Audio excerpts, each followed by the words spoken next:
বিএনপির সামনে কঠিন পথ, এই উপলব্ধি তারেক রহমানের হচ্ছে। এজন্য তারেক রহমান স্পষ্টভাবে বলছেন, সামনের পথ মোটেও মসৃণ নয়, ষড়যন্ত্র চলছেই। এবং তারেক রহমান ক্লারিফাই করছেন, বারবার ইনসিস্ট করছেন, বোঝানোর চেষ্টা করছেন বিএনপির বিরুদ্ধে নাকি দেশে এবং বিদেশে ষড়যন্ত্র চলছে। মানে খেয়ে দেওয়ার কাজ নাই, সব ষড়যন্ত্র বিএনপির বিরুদ্ধে, সকাল সন্ধ্যা ষড়যন্ত্র দেখেন। যাই হোক, নিজেদের ব্যর্থতা ঢাকতেও ওই ষড়যন্ত্র তত্ত্ব সামনে নিয়ে আসতে পারেন। তারেক রহমান স্পষ্ট হয়েছেন যে এমনিতেই অবস্থা খারাপ। তরুণ প্রজন্মের কাছে যে আই হেট পলিটিক্স যে জেনারেশন, যার প্রায় 46% ভোটার বাংলাদেশের নতুন ভোট দিবেন, তাদের কাছে বিএনপি আওয়ামী লীগ সমানভাবে পরিত্যাজ্য। অতএব এই বাস্তবতায় বিএনপির রাজনীতি নাই, বিএনপির রাজনীতি কোনো বয়ান নাই, মাঠে বিএনপির চাইতে খারাপ কোনো প্রতিপক্ষ নাই। কি করবে? হতাশা। তার মধ্যে যদি আবার জামাতকে প্রতিপক্ষ বানাই, জামাতের যে প্রচারণা সেল তারা যে কতটা শক্তিশালী, তাদের সাথে যে জিয়া বট ফোর্স পারে না, তারা যে জামাত শিবিরকে মোকাবেলা করতে গিয়ে তারা গুজব ছড়ায় এবং সেটা ধরা পড়ে হাসাহাসির পাত্রে পরিণত হয়। ছাত্রদলের জেলা সভাপতিরাও গুজব ছড়ায়। এক ছাত্রদল জেলা সভাপতিকে দেখলাম ফেসবুকে শেয়ার করছে যে জামাতের থানা আমিরের বাসা থেকে নিক্সন চৌধুরী আটক, জেলা সভাপতি ছাত্রদলের। আপনি চিন্তা করেন এরা কোন পর্যায়ের, কতটা অশিক্ষিত বট। তো এই পরিস্থিতিতে তারেক রহমান উপলব্ধি করছেন যে শিক্ষার্থীরা, তরুণ প্রজন্ম দেখতে পারে না, আবার এই সরকারকে প্রতিপক্ষ বানিয়েছে, আবার জামাত শিবিরও প্রতিপক্ষ। অবস্থা তো খারাপ, সামনে তো কঠিন পরিস্থিতি। এটা বুঝতে পেরে তারেক জি এখন জামাত ইসলামীকে পাশে চায়। কেন পাশে চায় আমি জেনে শুনে বলছি। দেখেন, এই তরুণ প্রজন্ম, Gen Z, I hate politics group, এদেরকে কনভিন্স করে বিএনপি ম্যানেজ করবে, ইটস ভেরি টাফ। এদেরকে কনভিন্স করা সম্ভব নয়। এরা তারেক রহমান কথাই শুনবে না।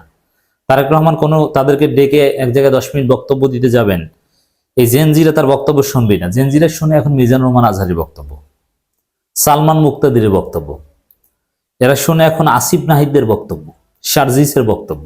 তারেক রহমান বক্তব্য শুনে তারা রাজি নয়। তবে এই গ্রুপকে, এই 46% ভোটারদেরকে কনভিন্স করার চেষ্টা করে লাভ নেই, তারা কথাই শুনবে না। তারেক রহমান এটা জানেন, অতএব এদের টার্গেট করে লাভ নেই। এরপরে সরকার, ডক্টর ইউনূস সরকার বা এনজিও সরকার, তাদের বাসায় যাই হোক না কেন, তাদেরকে কনভিন্স করার চেষ্টা করেও লাভ নেই। তো দর্শক, এই জন্যে বিএনপি মনে করে যে জামাতকে কনভিন্স করার চেষ্টা করে তো লাভ আছে, কারণ জামাত তাদের পুরনো মিত্র, তাদের সাথে সুসম্পর্ক হতে পারে। জামাতকে সাথে একটা আন্ডারস্ট্যান্ডিং হওয়াটা স্বাভাবিক, অতীতে ছিল। আর জামাতেরও তো সমস্যা আছে, দুর্বলতা আছে, যার ফলে জামাত নানান হিসাব নিকাশে বিএনপির সাথে এক মুহূর্তে আসলেও আসতে পারে।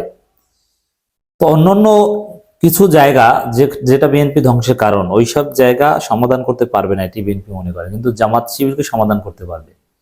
তাদেরকে এতদিন গালাগালি করেছে, কিন্তু এখন কাছে টেনে বুঝিয়ে শুনিয়ে সোনাবাবু বলে বাগে আনতে পারবে বলে তারেক রহমান বা বিএনপির বিশ্বাস। এই কারণে এখন জামাতের প্রতি সুর নরম করেছে, এখন জামাতকে পাশে চায়।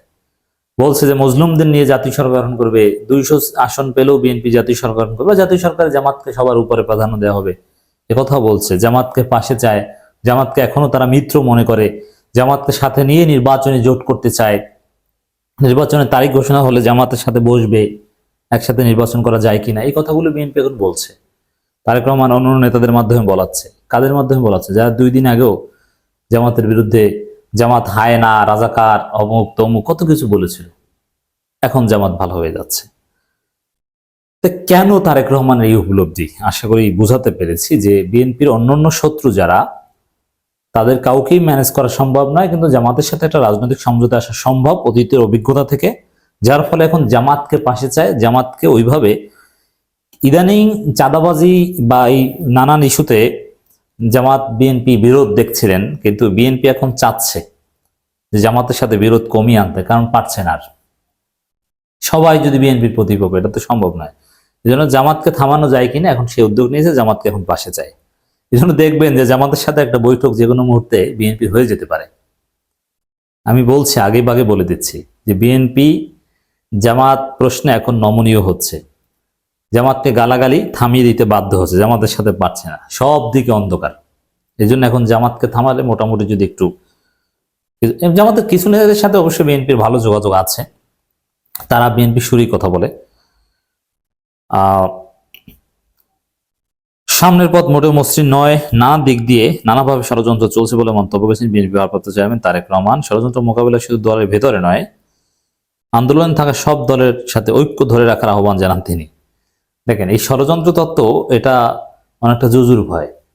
বিএনপি যতটা বলছে তাদের বিরুদ্ধে ষড়যন্ত্র চলছে, অতটা চলছে না। বিএনপির বিরুদ্ধে ষড়যন্ত্র কি করবে, কেন করবে? এখন জনগণ বিএনপিকে পছন্দ করে না, এটা তো ষড়যন্ত্র না। বিএনপি চাঁদাবাজি করে, মানুষ সেটাকে বলে যে চাঁদাবাজি করে, অথবা চাঁদাবাজি করতে গেলে দুই এক জায়গা ধরে ধরে উত্তম মাধ্যম দিয়ে বেঁধে থানায় দিয়ে দেয়, এটা কি ষড়যন্ত্র? বিএনপির বিরুদ্ধে দেশে বিদেশে ষড়যন্ত্র চলছে, এটাকে আমি স্বীকার করি না, এটা মিথ্যা। এটা নিজেদের ব্যর্থতা ঢাকার জন্য এই বক্তব্য তারেক রহমান দিচ্ছে। তবে হ্যাঁ, এই বক্তব্যের পরের অংশ এটা সত্য যে এই জন্য আন্দোলনে থাকা সব দলের সাথে ঐক্য ধরে রাখার আহ্বান। এর মানে জামাতের সাথে এখন ঐক্য ধরে রাখতে চায়, জামাতের বিরুদ্ধে বলা যাবে না আগ বাড়িয়ে, অথবা জামাত বলতে চাইলেও যত সম্ভব না বলে থাকবে, এই নির্দেশনা তারেক রহমান বিএনপির নেতাদের দিয়ে দিয়েছেন। এটা সামনে দেখবেন যে রিজভিও জামাতের বিরুদ্ধে বলা থামিয়ে দিয়েছে। কয়েকদিন সময় লাগবে, তারপরে জামাতের বিরুদ্ধে বলবে না। রাষ্ট্র কাঠামো মেরামত 31 দফা ও জনসম্পৃক্তি শীর্ষক ধারাবাহিক কর্মশালায় তিনি এই বক্তব্যগুলি, একই বক্তব্য বিভিন্ন জায়গায় দিয়ে যাচ্ছেন। মানে 31 দফা সম্পর্কে আগেও বলেছি, আবারও বলি যে 31 দফার এটা ইনভ্যালিড হয়ে গিয়েছে। কারণ 31 দফার জনগণ সমর্থিত যে দাবিগুলো, পয়েন্টগুলো, সেটা সংস্কার কমিশনের সুপারিশ মানে এসে গিয়েছে। অতএব বিএনপির 31 দফা নিয়ে রাজনীতি করার কোনো জায়গা নেই। তারেক রহমান বলেন, যে দলেই সামনে ক্ষমতায় আসুক, দেশ চালানো তাদের জন্য অনেক চ্যালেঞ্জের হবে, কারণ আওয়ামী লীগ সব প্রতিষ্ঠান ধ্বংস করে দিয়ে গেছে। সেখানে যদি আবার খাওয়ার জন্য রেডি হয়ে থাকে তাহলে তো আরো সমস্যা। আওয়ামী লীগ যতটা ধ্বংস করেছে, বাকিটা ধ্বংস করে যাবে ওই বিএনপি।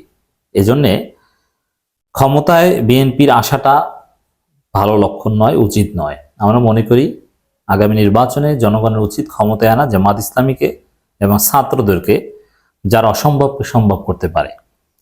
তারেক রহমান বলেন, সামনের পথ মোটেও মসৃণ নয়। একটু আগেই আমি বলেছি, বিভিন্ন মহল ষড়যন্ত্র তো করছে, যারা দায়িত্ব পাক আগামী দিনে সেই দলটি বা যার দায়িত্ব পাবে তাদের অত্যন্ত কষ্ট হবে। তখনই আমরা হাসি মুখে এই কষ্টকে সহজ করে নিতে পারবো যদি আমরা সকলে ঐক্যবদ্ধ থাকি। মানে জামাতকে প্রতিপক্ষ বানিয়ে কিচ্ছু পারবে না। ক্ষমতা আসলেও 1-1.5 বছরের মধ্যে মানুষ পিটিয়ে নামিয়ে দেবে, এই ভয়টা তারেক রহমান অলরেডি আছে। এই জন্য এই ঐক্যের কথা বলছে। ঐক্য জিনিসটা একটা ভেগ কনসেপ্ট, এটা আসলে নিজের দুর্বলতা ঢাকার জন্য এক ক্ষেত্রে বলা হয়। এ সময় তারেক রহমান বলেন, বিগত আন্দোলন সংগ্রাম যারা বিএনপির সাথে ছিল তাদের যথাযথ মূল্যায়ন করতে হবে, অন্যথায় ঐক্য ধরে রাখা যাবে না। এর মানে জামাতকে মূল্যায়ন করতে হবে, জামাতকে ছাড় করতে হবে, এটা একটা অর্থ হচ্ছে এটা। তারেক রহমান বলেন, যেই দলগুলো গণতান্ত্রিক আন্দোলনে আমরা একসাথে সংগ্রাম করেছি, অত্যাচার নির্যাতন সহ্য করেছি, জেল জরিমানা সহ্য করেছি, যে সকল রাজনৈতিক দলকে আমাদের ঐক্যবদ্ধ থাকতে হবে। তো এখানে এই একসাথে আন্দোলন, জেল জরিমানা সহ্য করেছে কারা? সবার উপরে আসে জামাত। এর মানে জামাতের সাথে ঐক্যবদ্ধ হয়ে থাকতে হবে, এই কথা বারবার তারেক রহমান বলছেন। এবং behind the scene, of camera এই নির্দেশ দিয়ে দিয়েছেন, জামাতের বিরুদ্ধে বলবা না। জামাতকে এখন পাশে চায় তারেক রহমান নিজেই, বুঝতে পারছেন?